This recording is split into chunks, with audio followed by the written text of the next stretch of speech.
హైడ్రా కూల్చివేతలపై మనోవేదనకు గురవుతున్నామని చెబుతూ పలువురు బాధితులు తెలంగాణ భవన్కు చేరుకున్నారు. రాజేంద్రనగర్ నియోజకవర్గ పరిధిలోని వారు బీఆర్ఎస్ నాయకులకు తమ గోడును చెప్పుకునేందుకు ఇక్కడికి వచ్చారు. ఉమ్మడి ఆంధ్రప్రదేశ్లోని తమకు నిర్మాణానికి సంబంధించిన అన్ని పర్మిషన్లు ఇచ్చారని ఇప్పుడు కూల్చేస్తామనడం సరికాదన్నారు. అప్పుడు ఉన్నది కాంగ్రెస్ ప్రభుత్వమే కదా అని ప్రశ్నించారు. ఇప్పుడు ప్రభుత్వం తరఫున ఎలాంటి సమాచారం ఉండడం లేదని, అధికారులతో మాట్లాడినా కూడా స్పందన కరువైందని వాపోయారు. బీఆర్ఎస్ నేతలకు కలిసి తమ గోడును వెళ్లబోసుకునేందుకు వచ్చామని తెలిపారు. ప్రభుత్వం అభివృద్ధి పనులు చేపడితే తమ సొంత జీతాలు ఇచ్చేందుకు సిద్ధంగా ఉన్నామని, కానీ ఇలా అక్రమంగా ఇళ్లు కూల్చేయడం సరికాదని మండిపడ్డారు. ఎప్పుడు తమ నిర్మాణాలు కూలుస్తారో అని నిద్ర లేకుండా బిక్కుబిక్కుమంటూ గడుపుతున్నామన్నారు. పలువురు బాధితులు కన్నీటి పర్యంతమయ్యారు.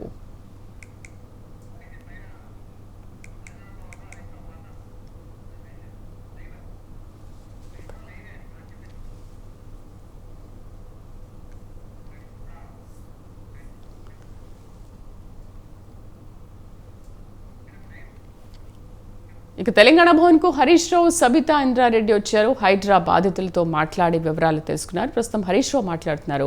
లైవ్లో చూద్దాం. న్యాయవాదుల బృందం తెలంగాణ భవన్లో ఉంటుంది.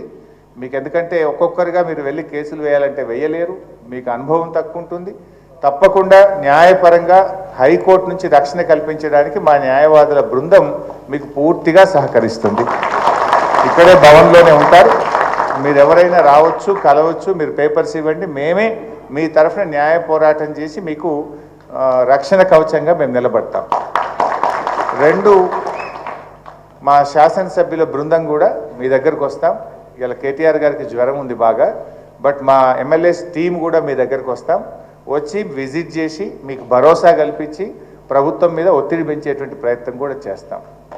మూడవది, ప్రభుత్వం కూడా ఇలాంటి నిర్ణయం కొన్ని వేలు, ఒక ఇల్లు రెండు ఇల్లు కాదు, వాళ్ళకు 10-12 వేలని బయలుదేరినారు, కానీ 20-25 వేల ఇండ్లు ఉంటాయి అంటున్నారు. ఈవెన్ మూసీ లోపల ఉండేటువంటి వాళ్ళు కూడా ఈరోజు ఉదయం ఎవరో నాకు ఫోన్ చేశారు. మేము ఒక ఇంట్లో 3 కుటుంబాలు ఉంటాం సార్, వాడు ఒక డబుల్ బెడ్రూమ్ ఇస్తా అంటే మేము ఎట్లా బతుకుతాం సార్, మేము ఇక్కడ 3 కుటుంబాలు 3 రూమ్లు వేసుకొని బతుకుతున్నాం, ఇల్లుకి ఒక ఇల్లు ఇస్తామంటే మరి మేము ఎట్లా బతకాలి అని చెప్పి అతను ఒక అబ్బాయి ఎవరో నాకు ఫోన్లో మాట్లాడుతూ ఉండే.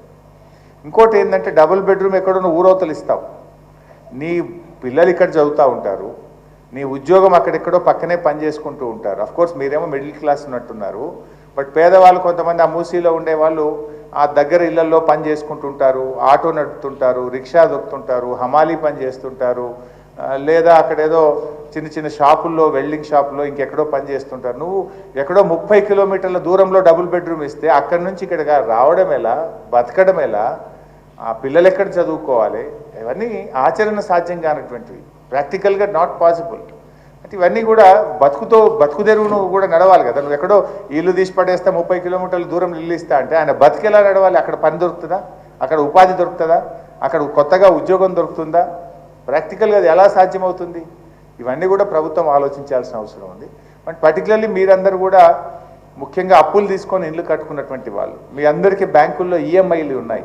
ఇప్పుడు బ్యాంక్ వాడు ఏమంటాడు, ఖచ్చితంగా నీ ఇల్లు కూలిపోతే నాకేం సంబంధం, నువ్వు మాత్రం ఈఎంఐ కట్టాల్సిందే అంటాడు బ్యాంక్ వాడు. ఈఎంఐ ఎక్కడ కడతాము? కొత్తగా ఇల్లుకి ఎక్కడ కిరాయికి తీసుకుంటాము? పిల్లల ఫీజులు ఎక్కడ కడతాము? ఈ ఇల్లు ఎట్లా గడుస్తుంది? అసలు మొత్తం కుటుంబం కొలాప్స్ అవుతుంది. ఈ తుగ్లక్ పనుల వల్ల ఏమైందంటే మొత్తం జీవితం, ఒక కుటుంబం మొత్తం కొలాప్స్ అవుతుంది. జీవితం అనేది ఒక కళ. ప్రతి మనిషి కూడా తన జీవిత లక్ష్యంలో ఎన్నో కళలు కానీ ఒక్కొక్క రూపాయి ఖర్చు పెట్టి కాపాడుకొని కష్టపడి తన జీవితాన్ని నిర్మించుకుంటారు. ఈయన తుగ్లక్ చర్యల వల్ల ఒకే రోజు కొన్ని వేల జీవితాలను కుప్పగూల్చే విధంగా వ్యవహరిస్తూ ఉన్నాడు. డెఫినెట్గా మేము మీతో ఉంటాం, భయపడొద్దు. మీరు ఫోన్ చేస్తే కూడా మేము వచ్చి మీకు అండగా తప్పకుండా నిలబడతాం. ఎట్టి పరిస్థితుల్లో మీకు ఇబ్బంది రాకుండా చూసుకుంటాం. మీరు ధైర్యాన్ని కోల్పోవద్దు. దయచేసి ఎవరు కూడా తొందరపడి ఎక్కువ టెన్షన్ తీసుకుంటే స్ట్రెస్కు లోనై ఇబ్బందులు జరుగుతాయి. మీరు ఎక్కువ టెన్షన్ కూడా తీసుకోవద్దు. We are all with you. ఇది మీ ఇల్లు అనుకోండి, మీ మీ మీ ఫ్యామిలీ అనుకోండి, ఎప్పుడైనా మా తలుపులు తెరిచే ఉంటాయి. Any time you can come here. Our legal cell will be there and మా టీం కూడా ఉంటుంది. తొందరలోనే మేము మీ అందరం కూడా మీ దగ్గరకు వచ్చి మీ ప్రాంతాన్ని అంతా కూడా చూసి ప్రభుత్వం దృష్టికి తీసుకువెళ్ళి ఈ బఫర్ జోన్లో ఉన్నటువంటి వాళ్ళను ఇబ్బంది పెట్టకుండా తప్పకుండా మా వంతు పూర్తి సహకారాన్ని మీకు అందిస్తాం.